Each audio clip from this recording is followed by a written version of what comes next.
7bet lažybos. 7bet. 7bet lažybos. 7bet. 7bet lažybos. 7bet. Dalyvavimas azartiniuose lošimuose gali sukelti priklausomybę. Ką, Lukai, LKL finalas tau pačiam ne naujiena, bet šį kartą su žymiai mažesniu klubu, su istoriniu pasiekimu. Kokie dabar jausmai verda galvoj? Mūsų komanda turi čempionų, Hasanas, aš, Venskus yra laimėjęs, Paulius yra laimėjęs, mes žinome, kad reikia laimėti. Dabar turim stiprų varžovą, bandysim mėgautis ir kuo didesnę kovą duoti. Kaip taip Neptūną? Kelios rungtynės jos buvo tokios labai užtikrintos, einat užtikrintais pranašumais, kur gebėjot būti geresni už Neptūną šitoj serijai? Manau, gerai pasirinkom gynybos sistemas prieš Lomą Žarveličką. Bandė kuo mažiau jam leisti kurti.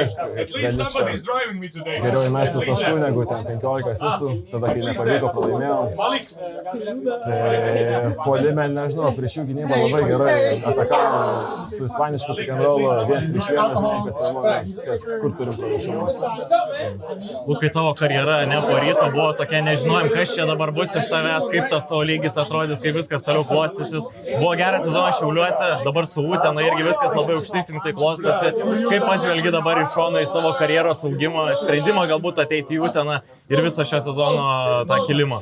Žiūrint į visą savo karjerą, manau, yra daug pavyzdžių, kur žaidėjai išeina dėl didesnės rolės ir manau, man reikėjo anksčiau tai padaryti. Manau, aš dabar formuojuosi kaip žaidėjas, aš tobulėju, nežinau, kiekvieną savaitę, mėnesį su šitu treneriu dar geriau žaidžiu. Tai aš manau, kad reikėjo anksčiau išeiti. Mūsų lyginant nuo laikų ryte, kur labiausiai paaugs, kur labiausiai dėjai žingsnį į priekį? Tiesiog pasitikėjimu savimi. Mano tritaškis nebuvo geras, man nebuvo rolės, aš turėdavau tiesiog gauti kamuolį ir mesti jį, kovoti kamuolius. Aš jaučiuosi geriausiai, kai žaidžiu su kamuoliu, kai kuri kitiems, kai žaidžiu teisingą krepšinį. Šiandien Neptūną pribaigė tais tokiais sunkiais 2 tritaškiais, kur reikėjo ir po driblingo mesti, kaip ir minėjai, kad nekenčia čiūrų situaciją, būdavo. Ar čia yra tas pikinis Lukas Uleckas, kurį pats ir nori matyti? Nežinau, ar man reiktų žaisti tokį aiso žaidimą, bet kada per mano trankelnį, bet tokiais momentais aš norėjau savo rankose turėti kamuolį. Aš žinau, kad aš papavysiu. Serijai buvo daug karščio, daug traštoko, buvo ir Makso situacija. Buvo tokios papildomos motivacijos prieš Neptūną? Ne, mes tiesiog žinom, kad reikia nesivelti provokacijas, ką jie daro, ten laiko stumdo, Lomažas traštolkina, kiti irgi traštolkina. Mes esam vis tiek underdogai ir mes, kai pagalvojom, kad mes galim puolimu prieš juos laimėti, nusvilom labai Klaipėdoj. Tai pradėjom nuo gynybos, užrakinom jų žaidėjus ir susivaldėm. Girdėjau, kad vakar prieš atstatomą tą vakarinę treniruotę trenerio žinutė tiesiog buvo pasimkit akinius nuo saulės ir patogią aprangą, apeit aplink ežerą, nepasivaikščiot. Ką tai pasako šitas mėnesio laikotarpis apie Laimoną Glinską, žiūrint į šitą istoriją, žiūrint į jo požiūrį į komandą? Aš manau, trenerių būnant, tu turi puikiai supras žaidėjų galvas, kaip jie jaučiasi, kas pakeltų emociją, kas pakeltų, nežinau, kovingumą. Turi būti gerų psichologų ir turi būti žmonių žmogum.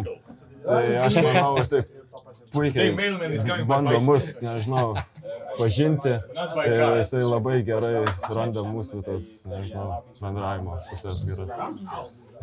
Kaip švenčia uteniškiai ir po pusfinalio pajauti, ką veiksit šiandien? Ne, tai ten Ivanas išėjo, tai ten gėda net buvo, po rytą nukalėm ir jisai 0-6-2 kiek ten tik įputė. Tai nežinau. Sakysim, kad Ivanas nesidarytų gėdos, jeigu geria, tai geria. O gal dviračius visiems jau Eimantas parūpino šiandien švietimui? Nežinau, reikės paklausti. Serija su Žalgiriu laukia, Žalgiris finale. Matom LKL Finals marškinėlius. Kaip manai, realu apsivilk dar antrus marškinėlius? Žinot, jie yra top 5 Eurolygos komanda ir mes iš 7 pozicijos taip aukštai atėjome, mes tenksim tiesiog mėgautis tuo finalu. Nedaug žmonių, turim čempionų, bet nedaug žmonių yra žaidė finale. Tai bandysim tą pasiimti kaip gerą.